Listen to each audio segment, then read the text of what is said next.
Hey guys! In today's video you will hear the impressive story of Rachel Summers, a young woman who was dead for 8 minutes and returned with a shocking message. The 7 days of darkness had begun, and the Pope's death was the sign. What she saw on the other side will shake everything you believe. So leave a like, subscribe to the channel, activate the bell, and comment below which city you are watching. Now get ready, because this revelation is real, and it has already begun. My name is Rachel Summers.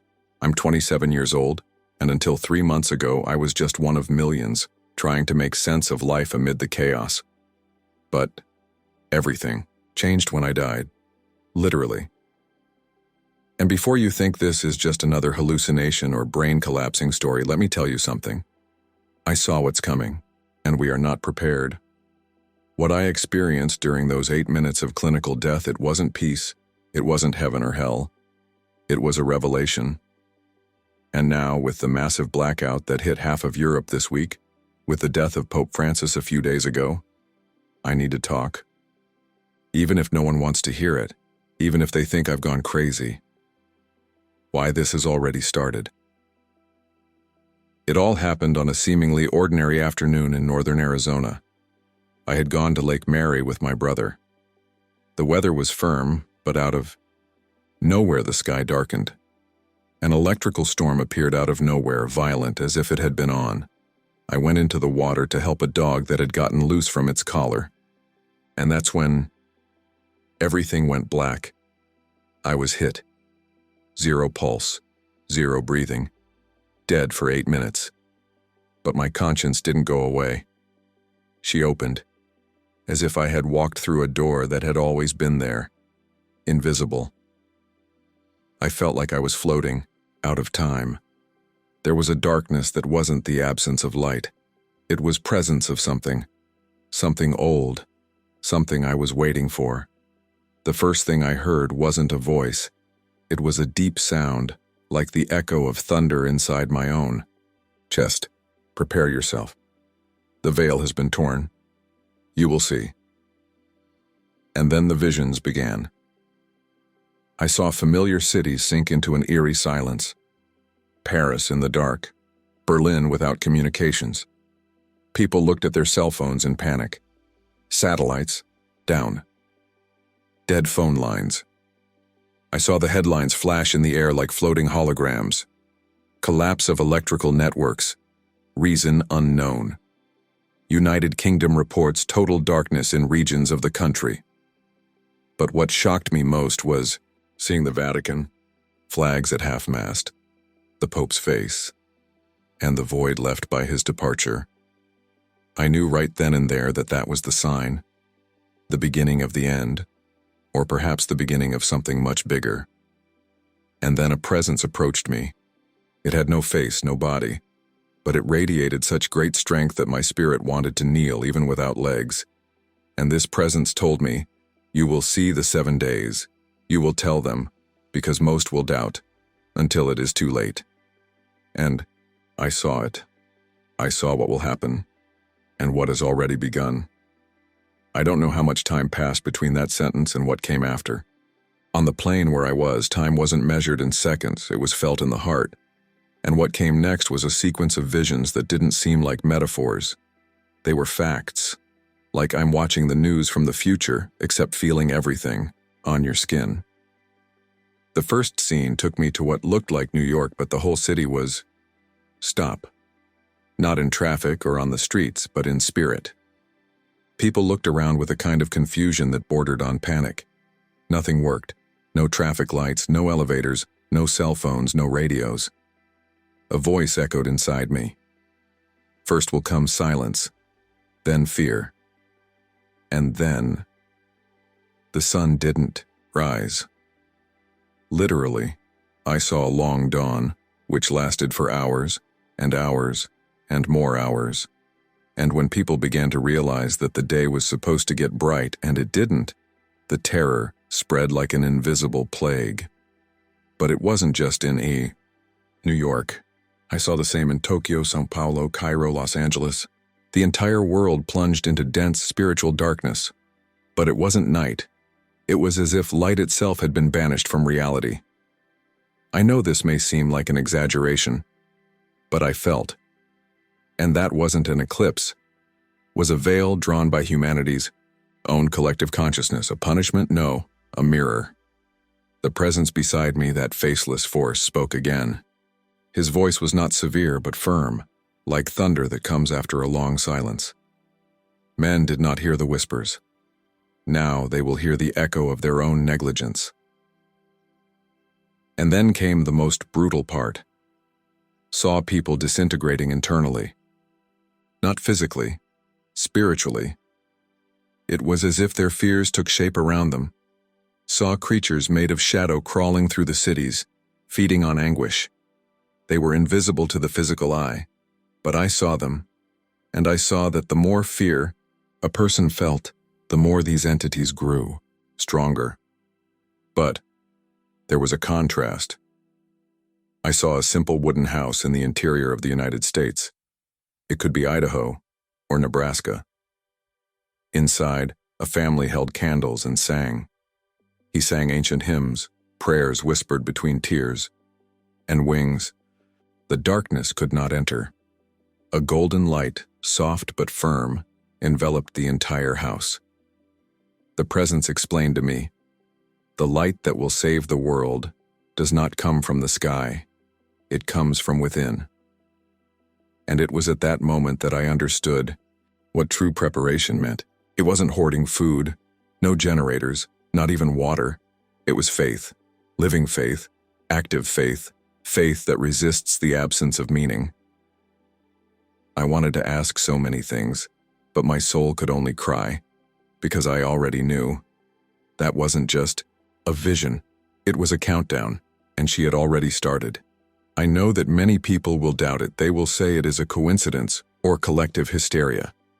But when I saw the scene, Pope Francis falling to his knees before a crowd with my face bathed in tears, something inside me, it broke. It was like watching the end of an era. He looked up at the sky, and his voice, even though it was weakened, echoed with an authority that wasn't his, it was something greater.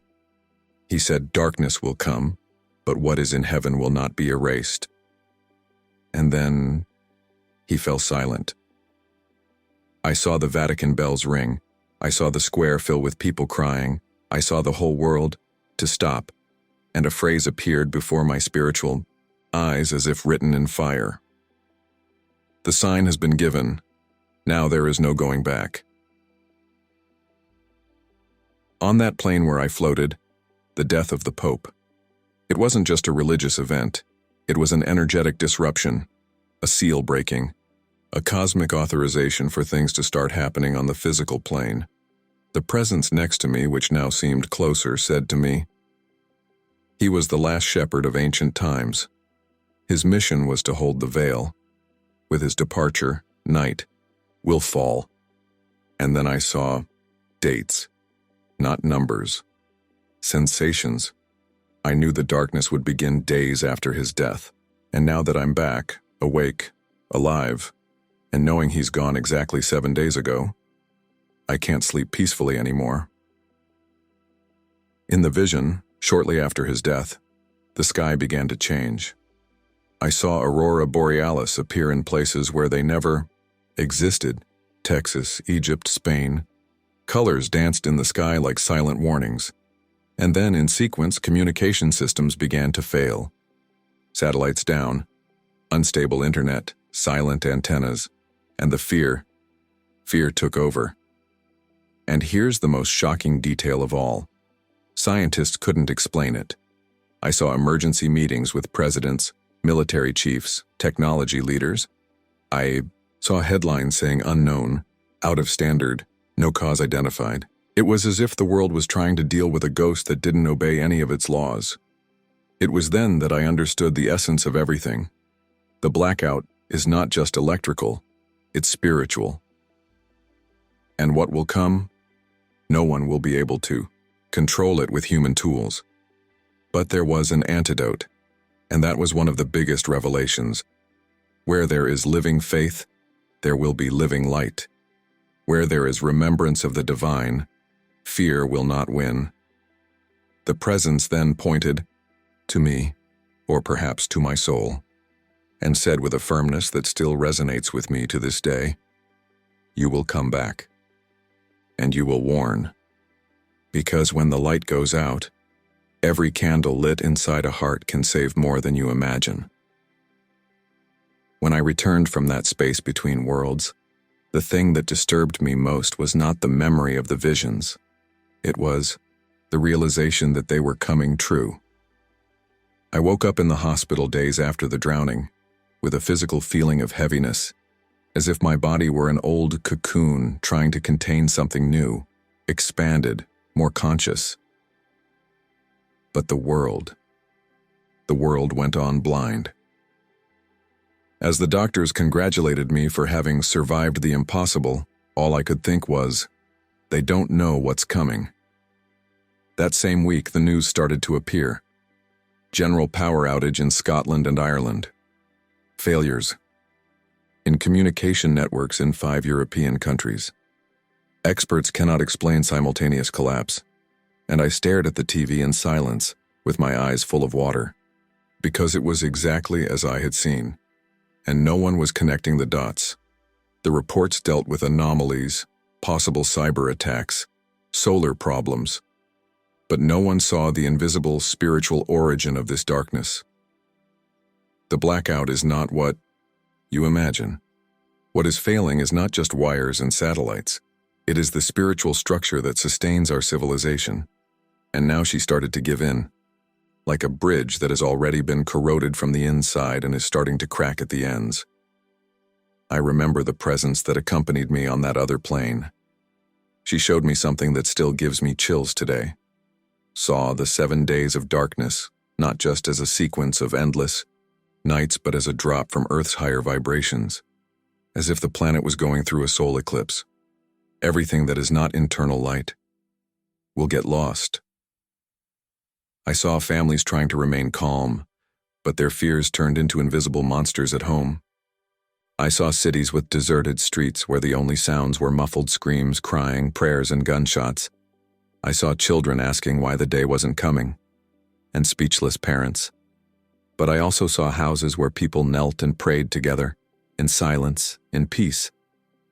Houses where the light was not electrical, it was spiritual, a light that could not be seen with the eyes but that made shadow creatures retreat.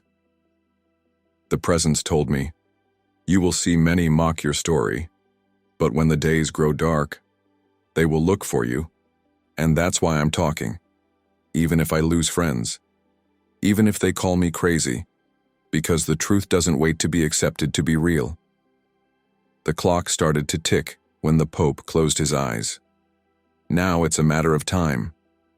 If you had a vision that marked me like fire in my soul, it was the one that came shortly after the collapse of the networks and the death of the Pope. The presence that guided me didn't say anything that time. It just led me into human fear itself. And I need to take a deep breath just to tell you this. Because until now, awake, lucid, alive, I still feel the shadow of it around me. I was taken to a kind of parallel dimension, dark, dense, thick like damp smoke. It wasn't hell. This was what happens to the world when collective fear overflows. There I saw deformed figures crawling through the streets of the physical world, but only visible on the spiritual plane. Some had eyes like craters, others had no faces, and they all fed on human energy. Fear, when not illuminated by faith, creates monsters, and during the 7 days of darkness, these monsters would break free. I saw clearly every scream, every despair, every fight between neighbors, every act of violence for food or water, fed these entities. They didn't come from hell. They were created by us. It was then that the presence said to me almost in a whisper, "These are the echoes. They don't attack. They mirror. They show the human being what he has always carried, but never wanted to look at." From then on, I saw scenes that tore me apart inside. Saw a woman locked in a bathroom with her son, holding a knife against her own shadow, which whispered her name. We armed men fighting over gallons of water while behind them, their own fears took shape like hungry spiritual hyenas. But I also saw something profoundly different. A girl of about 10, sitting on the floor of a garage singing Amazing Grace, while her parents cried in silence. There was a lit candle on the floor. Just that, a candle. And the glow of that spiritual candle illuminated not only their home, but the whole block. There, I understood the key. Fear multiplies where faith is lacking, but faith, when kindled in sincerity, consumes fear like fire consumes dry paper. The presence then showed me something that brought me to my spiritual knees. I saw that the number of lighthouses was small, but it was growing. In every country and every city, there were a handful of people who, without even knowing what was happening, they felt in their hearts that it was time to trust, to love, to pray, to keep hope. And then she said, "Fear only reigns where light is absent. Its mission is to rekindle, even if it's with a spark." I looked at those creatures of fear again, and saw that they could be dispelled, not with weapons, not with technology, but with inner certainty. And with that, I knew the battle would not be physical. She would be spiritual, psychic, vibrational. And she had already started. Soon after that vision of the creatures of fear and the souls that resisted with faith, I was taken to another completely different space. A silent, dark field, but full of small bright dots scattered throughout the earth like stars seen from inside the planet. These dots were houses, lighthouses. The presence explained to me, without using words, but transmitting directly to my heart. During the 7 days, most will be lost. But these spots will be like lighthouses in the middle of the ocean. I saw families, groups of friends, even people alone in their homes. Some knew exactly what was going on, others only felt. A strong intuition made them stock up on candles, prepare prayers, cleanse their hearts. I saw an 80-year-old woman who lived alone in a wooden house in Kentucky, praying for hours while the world around her went dark. Her light was so strong that it drove away dark entities within a radius of kilometers. And I realized something powerful. These houses were connected, not through Wi-Fi nor through electrical networks, but through higher energy. It was like a secret spiritual system, invisible to any radar, but more real than any physical network. The presence showed me that these people would not be public leaders, nor well-known religious figures. They would be ordinary people, simple people, but they carry a rare thing: clean faith, hope without arrogance, firm love. And then came the revelation that left me breathless. These houses will form the new map of the world after the 7 days. Yes, literally. After the darkness passes, the regions where the spiritual light resisted will be the first points of reconstruction. I saw communities forming around these houses. I saw people walking for miles in the dark just to find these lights.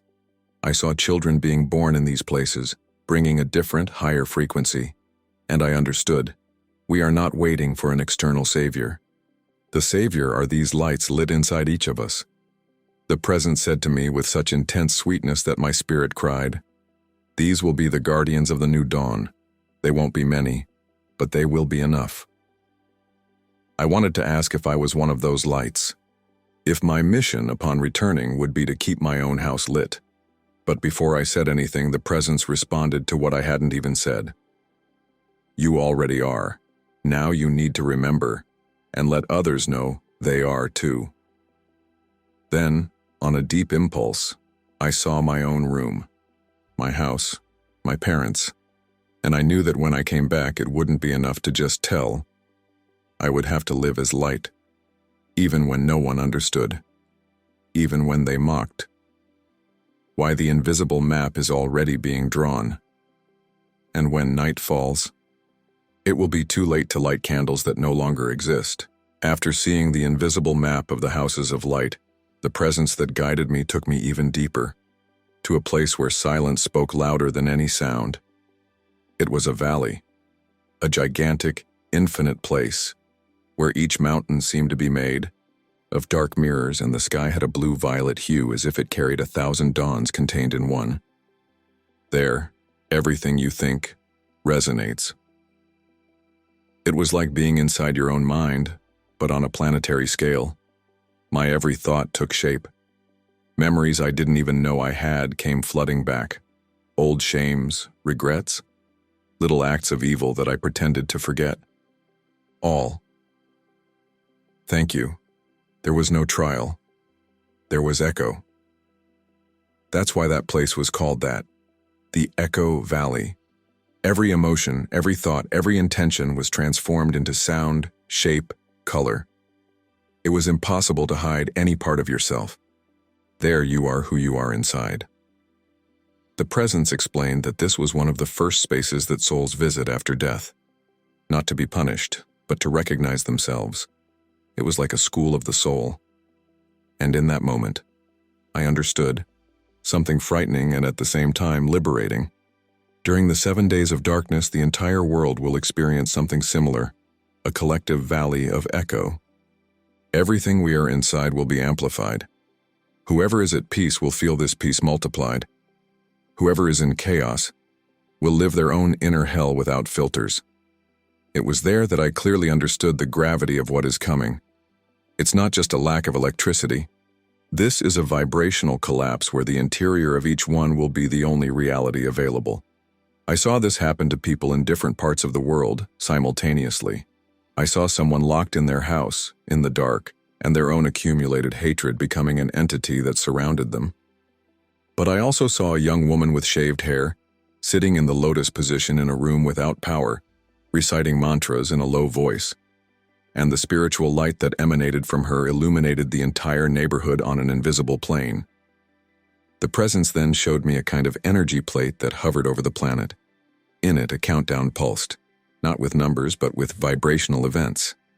And every energy drop, like the blackout in Europe this week, it accelerated this count.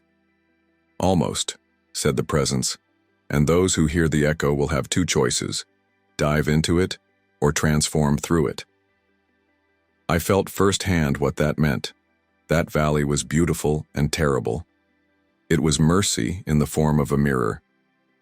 The 7 days of darkness will be this valley, extended over all humanity. And whoever is not at peace with themselves will meet their own demons, not metaphorical, but real, vibrant, alive. That's why I came back. To say, settle your soul now. Not later, because when the echo starts, there will be no way to silence what has always screamed inside. After Veil du Echo, I thought nothing else could impact me like those revelations. But I was wrong. Very wrong. The presence led me down a corridor made of pure white light, so intense that I felt like I was crossing the bone of time, as if every second of history was imprinted in that light. Wars, laughter, births, choices, prayers, everything. Everything there pulsing like a living organism. That's when I saw. Time stops. It wasn't a metaphor. I saw clocks freeze in the physical world. I saw dates melt like paint running off a painting. And then, the voice, the same one that had accompanied me since the beginning, said to me, "During the 7 days, time will no longer count as before. There will no longer be any external reference, only the beat of the heart." And I understood. No sun, no day, no night, no connection to the outside world. Human beings would completely lose the notion of linearity. Hours would seem like days. Days would feel like weeks. The panic would come not from the absence of light, but from the absence of direction. That's when I saw what would really cause the collapse. The total loss of trust. Trust in technology, in government, in science, in themselves, in tomorrow. I saw families locked in their homes not knowing if it was still Tuesday or Saturday. I saw people counting seconds out loud to keep from going crazy. I saw others entering a state of inner silence so deep that they began to hear something different. These people heard a gentle melody, a kind of chant coming from inside. It was soulful, a soul singing, and the presence said to me, "Time is not what holds a man back. It is what masks what he feels. When time stops, each one will hear what they carry. Some would hear emptiness, others hate, others the longing. But those who heard the melody of faith, love, divine presence, these would survive intact. At that moment, I was transported to a kind of cosmic observatory, from where I saw the Earth as a globe pulsing in dark tones interspersed with golden dots, the houses of light, the firm hearts, the souls that sang even in the absence of answers. And there they showed me one last truth about time. The 7 days will not be the same for everyone. For some, it will be like a long, silent night. For others, like an overwhelming eternity. And for a few, it will be the portal to the next era. These few were prepared before it all started. Why you don't prepare a candle when the dark has already arrived. It needs to be there, whole, dry, ready. And that's what I came to say. Time is still running, but he is weakening. Soon, all that will be left will be what you lit inside. After they showed me how time stopped, I thought that spiritual journey was coming to an end. But the presence told me something that made my entire soul tremble. Now you will see what comes next. What no one believes is possible. Earth, after the night.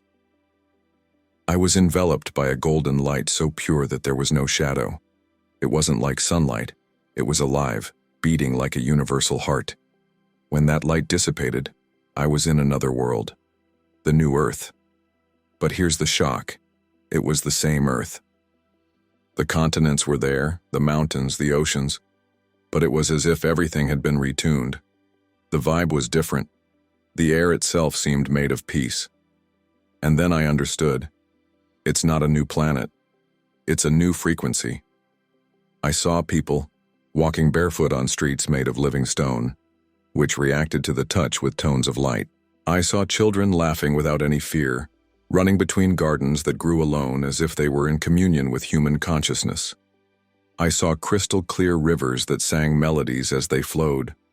I saw forests that communicated with thoughts. And the most impactful, I saw the houses of light now transformed into centers of wisdom. They had survived, not because they were the most protected, but because they were the ones who chose to love in the midst of fear.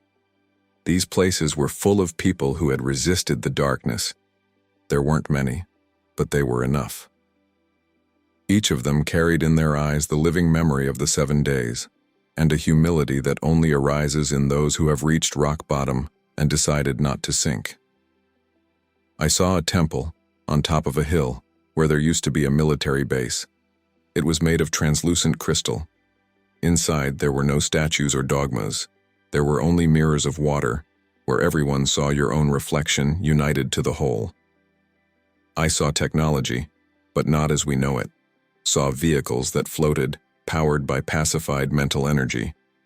We fields that were cultivated with a vibration of gratitude, not with pesticides. And above all, I saw a humanity that had unlearned war. The presence then spoke. The new Earth is an answer, not a prize. It is the reflection of those who went through the darkness and did not let the light go out. And then came the most important thing. This new Earth is not future. It already exists. Now, is being created every time someone chooses to forgive. Every time someone prays in the dark.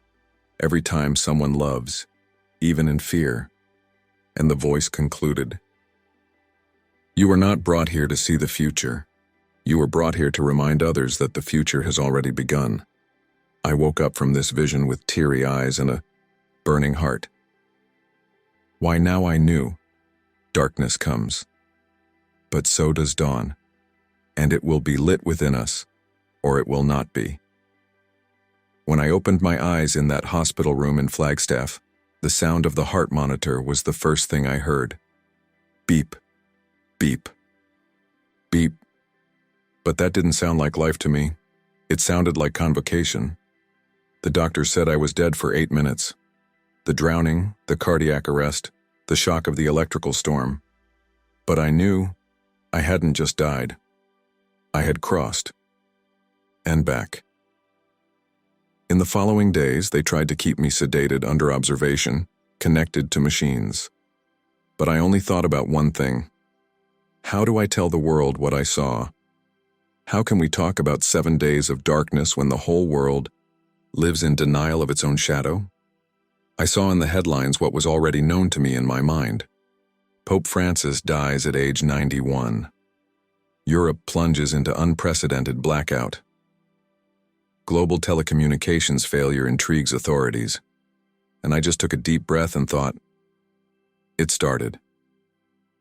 The time has begun where everyone will need to remember who they are in the dark. The fall of time began. The death of the illusion of control. The Echo Valley began. The invisible count.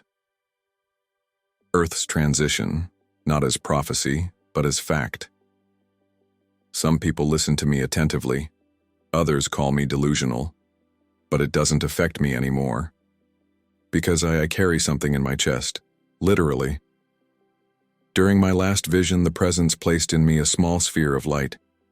She doesn't see herself with her eyes, but I feel. And every time I speak the truth I've been shown, this light pulses. As if to say, you're doing it, keep going. Now I keep my house simple but ready, not out of fear, but out of respect. Candles, yes, some water, but the essential. It is the state of the soul. Why? When the world plunges into absolute darkness, what you have inside will be the only source of light, and if all I've seen is ignored, still I'll plant the seeds, because when the first day without sun arrives, when the second is just silence, when in the third, cell phones are just luminous housings, when fear tries to invade your home in the bedroom, and on the fifth the neighbors scream, and in the sixth the prayers become groans. In the seventh, the truth will be born. And on that day, whoever has faith, you will see the sky open without having to look up. I came back for a reason. Light the last match. That little flame that awakens the soul before the dark. And if you're listening to this right now, it's because it's up to you to light it. If you like this beautiful spiritual testimony, leave a like, comment on your impressions, subscribe to the channel, and don't forget to activate the notification bell to watch each new video and help us spread this message to a greater number of people. Until next time.